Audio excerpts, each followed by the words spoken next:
प्रकृति की पाठशाला में विद्यार्जन।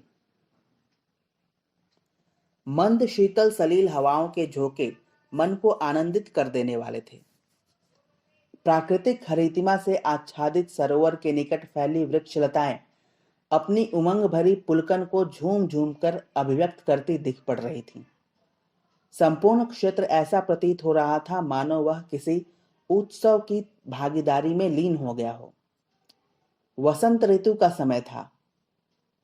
महर्षि जरत्कारु अपने गुरुकुल के निकट स्थित सरोवर के तट पर शिष्यों को संबोधित करते हुए कह रहे थे कि क्या तुमने कभी प्रकृति का दर्शन किया है। शिष्य मंडली में कुछ ने हाँ कहा तो कुछ प्रश्न की विचित्रता को देखकर कश्मकश में पड़ गए। शिष्यों के मानसिक मंथन को देखकर महर्षि ने उन सभी से अपने अपने निजी अनुभव को व्यक्त करने का संकेत दिया। अभिव्यक्तियों के प्रस्तुतिकरण के क्रम में लगभग सभी ने स्थूल प्राकृतिक सौंदर्य की सामान्य से व्याख्या की। इस क्रम के पूरा होने के उपरांत शिष्यों का ध्यान महर्षि की ओर आकृष्ट हुआ। महर्षि को उन्होंने बड़ी ही विचित्र अवस्था में पाया, मानो वे उसी क्षण प्रकृति को निहारते हुए उसके वास्तविक स्वरूप का दर्शन कर रहे हों। विगत क्रम की समाप्ति की उन्हें कोई शुद्ध बुद्ध न थी। उनके नेत्र तो मानो कहीं और जा अटके थे एवं किसी अभूतपूर्व दर्शन में एकटक लीन हो गए थे। महर्षि की इस विचित्र अवस्था ने शिष्यों को अचंभे में डालकर उन्हें किम कर्तव्य विमूढ़ स्थिति में पहुंचा दिया था। उनमें उनसे संवाद का साहस न हुआ, अतः वे सभी अग्रिम आदेश हेतु प्रतीक्षारत शांत यथास्थान बैठे रहे। महर्षि की यह अवस्था कुछ समय विस्मयकारी न थी।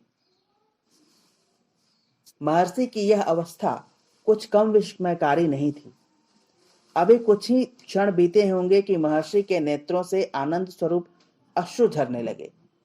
अश्रुओं से अभिपूरित महर्षि के तेजस्वी मुखमंडल को देखकर यह अनुमान लगा पाना सहज ही था कि सामयिक भाव कृतज्ञता के हैं और जो आनंद की पूर्णता के भी आगे निकल जाने पर नेत्रों से बाहर की ओर छलक आए थे।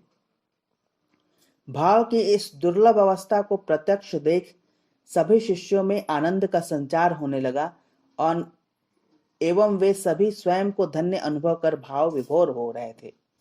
एक लंबे गहरे श्वास के बाद महर्षि सामान्य अवस्था में लौटकर अपने शिष्यों को स्नेह भरी दृष्टि से निहारते हुए कहने लगे, प्रकृति का वास्तविक स्वरूप क्या है, जानना चाहोगे। शिष्यों में उत्तर को जानने की व्यग्रता थी।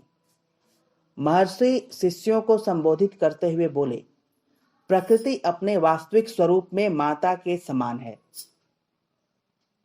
जो सृष्टि के समस्त प्राणियों की उत्पत्ति से लेकर उनके पालन पोषण में संपूर्ण भार का स्वयं वहन करती है।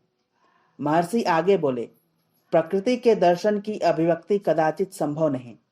यह तो वैसी ही विवस्थाजन्य स्थिति है जिसमें कि पुत्र अपनी माता की भावना व जीवन निर्माण में किए गए योगदान को अभिव्यक्त करने में असमर्थता अनुभव करता है।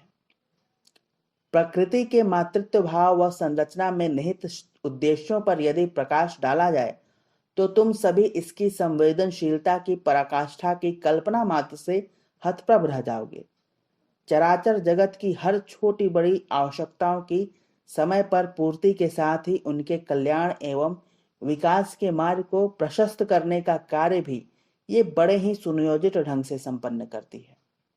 अपनी बात को स्पष्ट करते हुए महर्षि ने कहा, प्रकृति से बढ़कर दूसरा कोई गुरु नहीं है। व्यवहार जगत के शिक्षण में जितना महान योगदान प्रकृति का होता है उतना और किसी का नहीं। वे आगे बोले, जीवन के विभिन्न खट्टे मीठे अनुभवों एवं साथ ही घटित होने वाले उतार चढ़ाव के पीछे भी प्रकृति के प्रशिक्षण से संबंधित उच्च उद्देश्य ही निहित होता है, जिसके द्वारा वह जीव के जीवन के विभिन्न आयामों को प्रकाशित करती है, उनकी पूर्णता का मार्ग प्रशस्त करती है। प्रातःकालीन शस्त्र की इस विशेष प्रेरणा के साथ शिष्यों ने आश्रम की ओर प्रस्थान किया। कृतज्ञ हो वे सभी शांत भाव से गंतव्य की ओर बढ़ रहे थे। आज उन्होंने जाना कि शिक्षण हेतु सारी सृष्टि ही उपलब्ध है, जिसका अनंत विस्तार हमें स्वयं भी अनंतता प्रदान कर सकता है।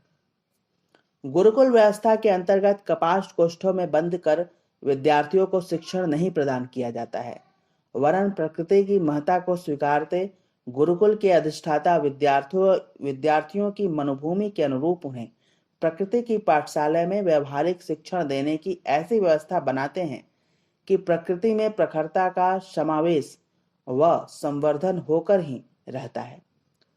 उस दिन उनके इस उद्बोधन के क्रम में उनके गुरुकुल में पढ़ रहे एक छात्र विद्रुद्ध को विशेष रूप से प्रभावित किया। उसने महर्षि से प्रार्थना की कि वे उसको यह अनुभूति दें कि वह प्रकृति की पाठशाला में घूमते हुए जीवन के सत्य ज्ञान का अर्जन कर सके। महर्षि को विद्यार्थी प्रतिभावान लगा, अस्तु उन्होंने उसे कुछ ग्रंथ ज्ञानार्जन हेतु सौंपे। वह साथ ही 100 गायें भी सौंपी और यह आदेश दिया कि वह आश्रम तब लौटे जब वे गायें 1000 गायों में बदल जाए। गुरु के आदेश का परिपालन करने हेतु विद्रुद्ध निकल पड़ा। उसे 20 वर्ष लगे और इस अवधि में गायों की संख्या 1000 हो गई।